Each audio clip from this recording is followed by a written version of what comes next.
and welcome to Help Files. I'm Tim. This is our expert, Chris. Now, Chris, we've gone over file extensions. We've gone over viewers for viewing vidcasts.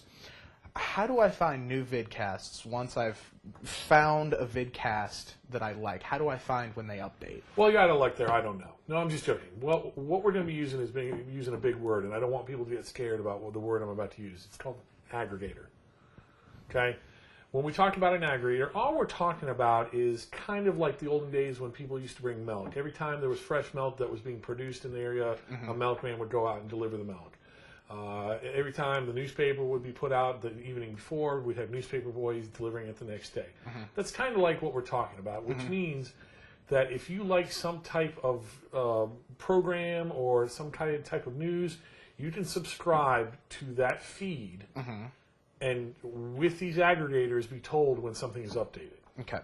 Now, how are we going to get these aggregators? What are we looking at? What type of... There's several different ways of using aggregators. Now, the basic one that we all used to depend on were two ways. One was through our emails. Now, I know Outlook, Thunderbird, and several other like inclusive mailers used to have kind of RSS feeds that you would just sit there and say, I want to subscribe to this like an old news group would, and it would give you updates of what's going on. But the problem with that is we don't want to focus on that because no one wants to be in the middle of downloading a video while they want to check the rest of their mail. That's going to kind of gum up your system. So email's a little outdated?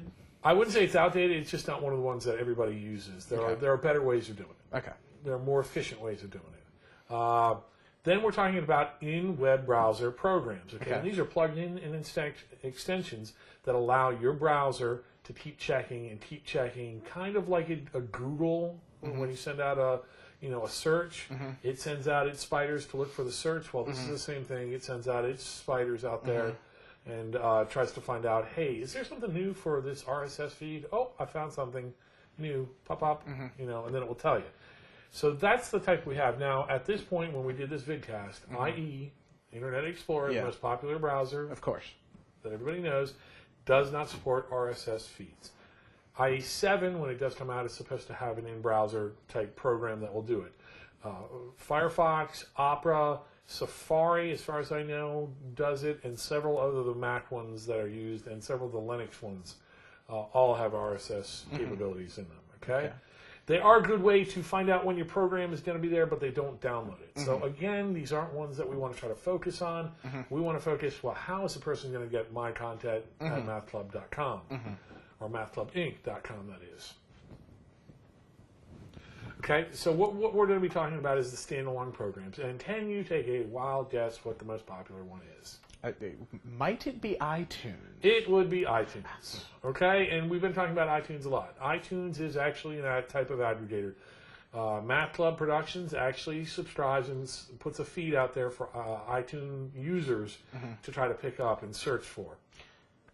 Is it easy to get podcasts off of or vidcasts off of iTunes? Watch that word. Webcast or vodcast or vidcast or IPT, whatever. I'm going to say yes. It's great for the interface for the user. The problem is since Apple is not really like pushing it as an industry thing, the support and the structure behind it is sometimes a little weak. Okay, we're going to leave it at that. Are there any other programs that we There's some other programs that I do suggest. One of them is Democracy Player. Now, the reason why I push this is because it's shareware. We all know what happens when you have shareware. Yeah, it crashes a lot. Okay, well, it's still in beta, and that's another thing. It hasn't even gotten to 1.0. It's still in 0.9 something. So we still are having problems, but the best thing about it is that it's still stable enough, and it has a huge database. Most of the people who are doing webcasting, vidcasting are on Democracy. Okay, so you're going to find a show. It's going to be out there. They've got them all labeled, all systems and everything like that.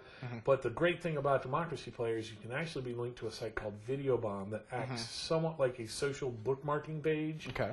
We're not going to get into those yet.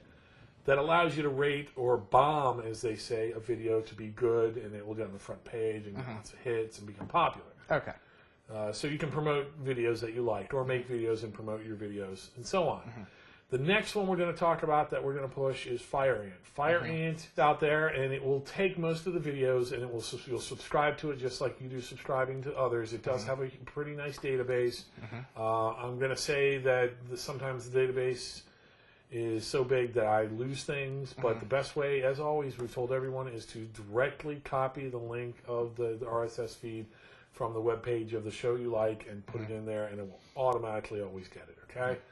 FireAnt is really good because it does have it in player, as does iTunes and Democracy Player. It has an in-player video that allows you to play it within it, okay? So that's good. I like those. Okay. Now we're going to talk about some other ones that don't have these. Okay.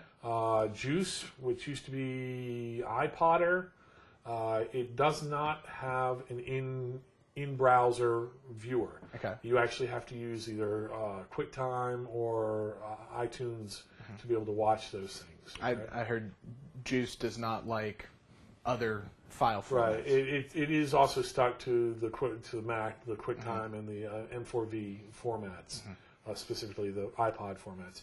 We're also looking at Mimic, which is a funny small program that doesn't take up a lot of system.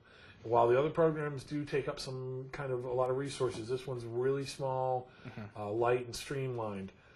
It effectively goes out, it finds the RSS, you feed to it, and will download it. Again, I have had some problems with like some weird extensions, like doing Xvid or DivX.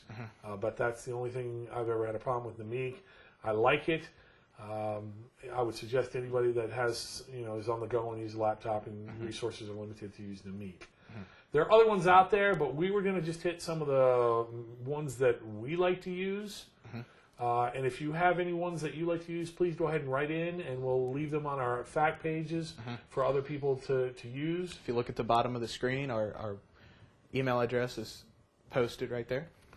Okay, and that's pretty much it for aggregators. Okay, now, how do I get the feed from Math Club Inc.?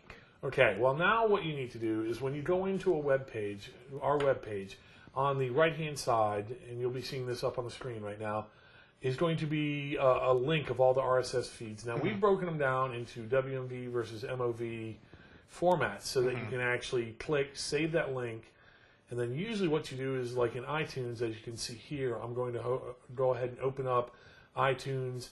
When we look under iTunes, we see preferences. If you open that up, it will say Advanced. Actually, if you go to the Advanced tab and then do Subscribe to Podcast, open that box, cut and paste the link that you just copied out, put that in there, say go ahead and say Get, and it will automatically start updating.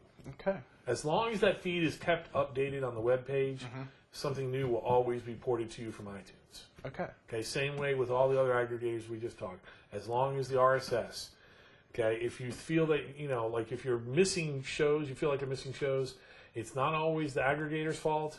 Sometimes it's the database. Sometimes it's the person not updating their feeds correctly. RSS feeds, as you'll see in some of our future episodes, are tricky things to do. It's very complicated in where you put signs, symbols, and all this other stuff. So you have to be really careful about that, okay? Well, thank you, Chris. That's a lot of information. I'm sorry if I overloaded everybody. It is a lot of information, but it's easily available on our webpage. You can watch this a few times. That being said, we're going to be going to the showcase. Going to the showcase. I'm Tim. This is Chris. Signing off for Help Files.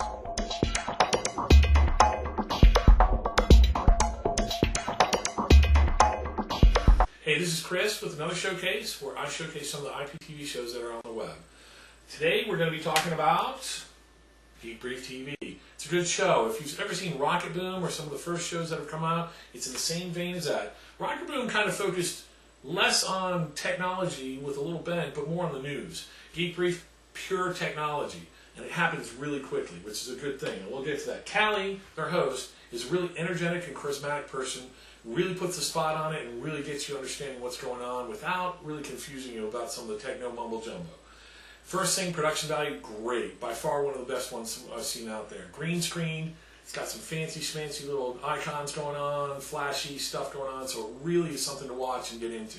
It's quick though. Episodes last from anywhere from about 3 to maybe about 5 minutes, and it's over before you can even bat your eye. So be careful, make sure you're paying attention, and you'll get all the geek news within a 3 to 5 minute segment. That's my pick of the week. Hopefully you've enjoyed it. See you out there.